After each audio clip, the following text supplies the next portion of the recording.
Phyllis Driller, and as you should know by now, I'm running for senator. I'm one of the senatorial candidates that you have a chance to vote for this year. And I'm here just today to tell you just a little bit about me and some of the things that I stand for. I'm a candidate who believes in the old traditional values.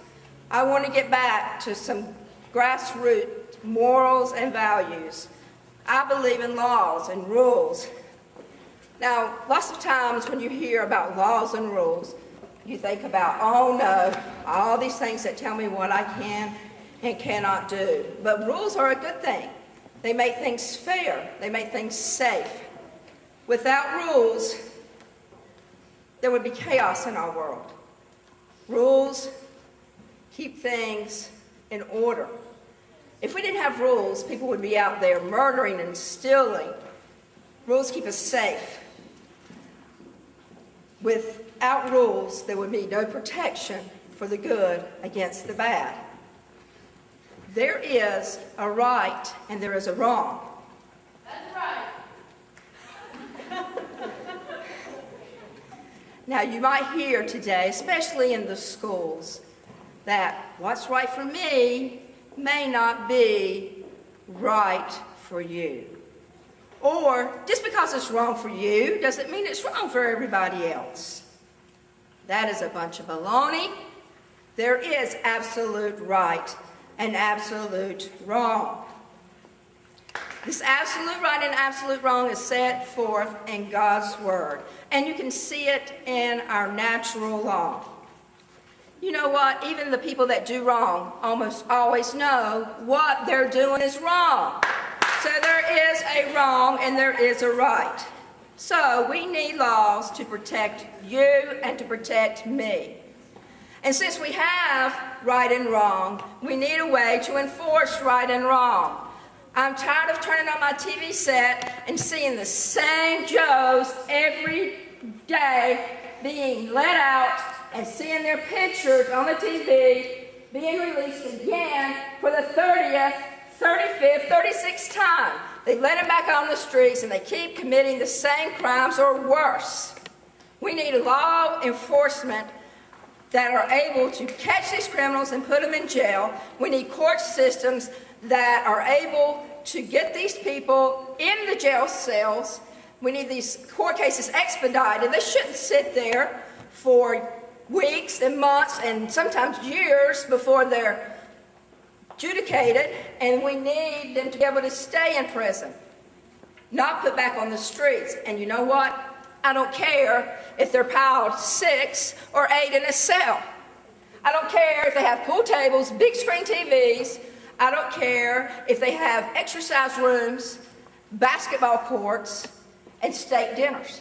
Give them bread, give them water, and put them on the chain gang and have them out working instead of using our tax dollars to give them comfort. What about our rights?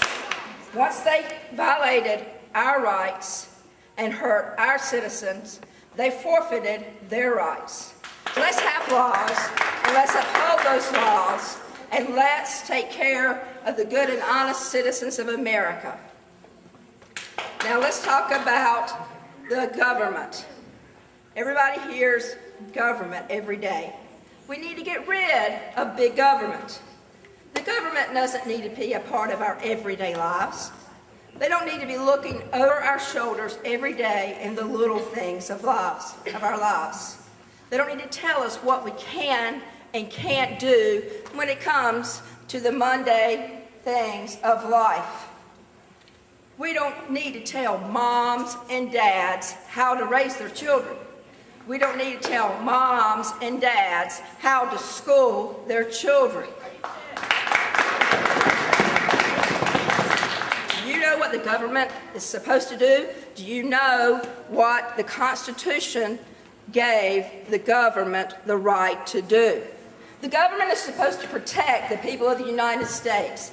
That means the government is supposed to be in charge of armies, the Navy, the Marines, the Coast Guard, the Air Force, the law enforcement agencies. That means the government should be there to protect us. Laws and the legislation of laws and the enforcing of laws. The government is supposed to provide us with things like bridges and roads.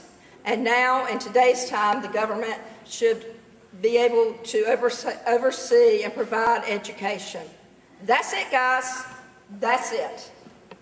No social programs, no Medicare, no Medicaid, none of these programs that we have today should the government be in charge of. And it surely shouldn't be buying out banks and insurance companies. And guess what? The more power the government has, the more we let them take from us, the harder it will be to ever get it back. Kids, what if the government starts telling you what toys you can have? What if it starts telling you what books you can read? You know that happens in parts of this world? I know most of you have shelves of books. What if they come in there and start taking books and says you can't have this, you can't read this? What if they start telling you what kinds of clothes you can wear? Or what TV shows you can and can't watch?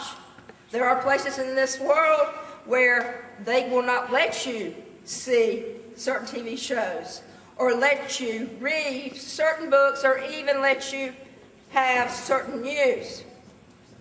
Don't think it can't happen here in America. It can. What if they tell you where you can go to church? It can happen. We must stop big government. And of course, what comes with big government? Big taxes. Do you know our government already takes almost 50% of most middle-class families and small business owners' income through various taxes? That's one of the highest of any country in this world. That's absolutely ridiculous. It's owner's income through various taxes. It might be sales tax. Do you know every time you go to the store and buy groceries, you just don't pay the price of the groceries. At the end, they put tax on that groceries. If you go to Toys R Us and you buy a toy that you've saved for, or somebody's giving you birthday money for, you pay tax. If you go to McDonald's and get a $1 double cheeseburger, you pay tax. If your parents get back tax money because they pay too much tax, the next year they pay tax on what they got back on this year's tax. If somebody gives you a big enough gift, you pay tax. If you die, somebody pays tax on on your death. And if you get something from that person that died, you pay inheritance tax. Just about anything concerning money, you pay tax. Any way the government can get money from you, they get money. Taxes are ridiculous in our country. It's like we punish the people who are hard workers. Go and work harder, we'll take more. If you have a good work ethic, you're going to be punished for it. We'll just keep taking more. We need to stop funding unnecessary programs and stop giving all the special interest groups what they want because we think they're going to give us something we need or we want in return. Let's stop letting our hardworking citizens be worked to death and taxed to death and let them keep the money in their own pockets and in their bank accounts.